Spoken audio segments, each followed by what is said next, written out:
অন্তর্বর্তীকালীন সরকার যেহেতু আসলে একটা শর্ট সময়ের জন্য আসছে, তারা সর্বোচ্চ জুন মাস পর্যন্ত থাকবে তারা বলেছে।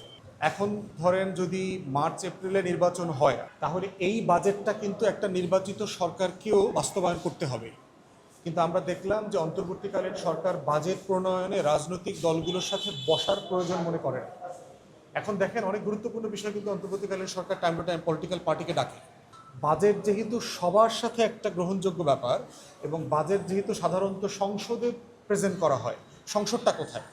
সংসদের বদলে একটা রিপ্লেসমেন্ট জায়গা থাকতে হবে না নাগরিক সমাজের মতামত নেবার জন্য?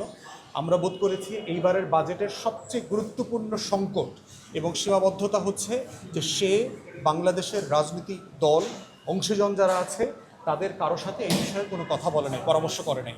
এবং এইটাকে আমরা মনে করছি যে এইটা একটা দায় এবং দরদ, স্বচ্ছতা, জবাবদিহিতার জায়গা থেকে সরকারের একটা ভুল সিদ্ধান্ত। কোনো পলিটিক্যাল পার্টি এবং অংশীজনের সাথে সিরিয়াসলি বসা দরকার, বসে কোথায় কোথায় কারেকশন করা দরকার, এই কারেকশনগুলো যেহেতু পলিটিক্যাল পার্টিকে বাস্তবায়ন করতে হবে, তাদেরকে এখানে ইনভলভ করা জরুরি। তা না হলে তারা এই বাজেটকে ওন করবে না, বাজেট বাস্তবায়নে তখন যথেষ্ট ভুলভ্রান্তি এবং স্বচ্ছতার ঘাটতি তৈরি হবে। যে আমার সামর্থ্য হচ্ছে 30 টাকা, কিন্তু আমি 100 টাকার বাজার করতেছি প্রতিদিন ধার করে। এইভাবে ধার করে আসলে আমি কয়দিন চলবো? হ্যাঁ, সারা দুনিয়াতেই ঘাটতি বাজেট দেওয়া হয়। এখন এই ঘাটতি বাজেটকে আপনি বাস্তবায়ন করতে পারছেন কিনা সেটা দেখতে হবে। আমার আমলাতন্ত্র, আমার যে রাষ্ট্রের যে মেকানিজম আছে, তারা কিন্তু এই বাজেট বাস্তবায়ন করতে পারছে না। প্রতি বছর যখন আমরা সংকলিত এবং সম্পূরক বাজেটটা দেখি, তখন দেখতে পাচ্ছি বিভিন্ন মন্ত্রণালয়ে 10%, 30%, 40% বাজেট বাস্তবায়ন করতে পারে।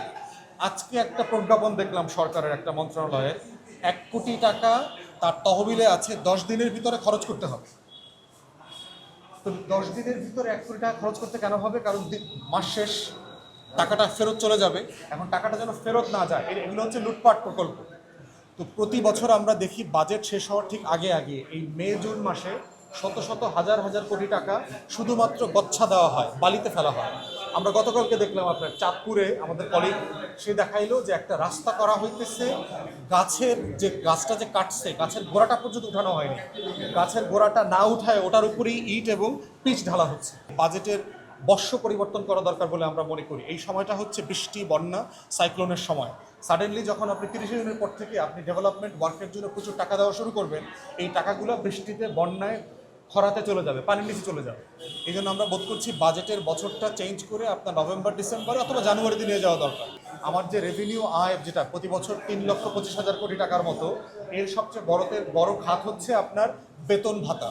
আমাদের যে সরকারি কর্মকর্তা কর্মচারী আছে 21 লক্ষ, তাদের পিছনেই আমার রাজস্ব আয়ের প্রায় 40%, 45% চলে যায়। এরপরে হচ্ছে ঋণ শোধ করতে হচ্ছে। তাহলে প্রশ্ন হচ্ছে যে আমাকে ঋণের ভারসাম্য করতে হবে। আপনি ঘাটতি বাজেট দেন, ঋণের ভারসাম্য করতে হবে, খরচ কমাইতে হবে, অস্টারিটি দরকার, যে আমি কোথায় খরচ কমাবো, এবং অপ্রয়োজনীয় প্রকল্প থেকে সরে আসা। যেখানে আপনার ধরেন রাস্তা করে দিচ্ছেন, সেখানে আপনি আবার ট্রেন লাইনও করতেছেন কিনা, আপনি জমি নষ্ট করছেন কিনা। তো এই প্রত্যেকটা জায়গা মিলায় আমরা বোধ করছি যে বাজেট নিয়ে একটা সিরিয়াস বিতর্ক আমাদের মধ্যে হওয়া দরকার, যেটা এই বছর হয় নাই। এবং গতকালকেও আপনার জাতীয় ঐক্যমত্য কমিশনের সাথে মিটিং থাকার কারণে প্রধান উপদেষ্টার বাজেটের আলোচনাটা ঢাকা পড়ে গেছে। আমরা বোধ করছি যে এই দিন তারিখগুলোরও সমন্বয় করা দরকার।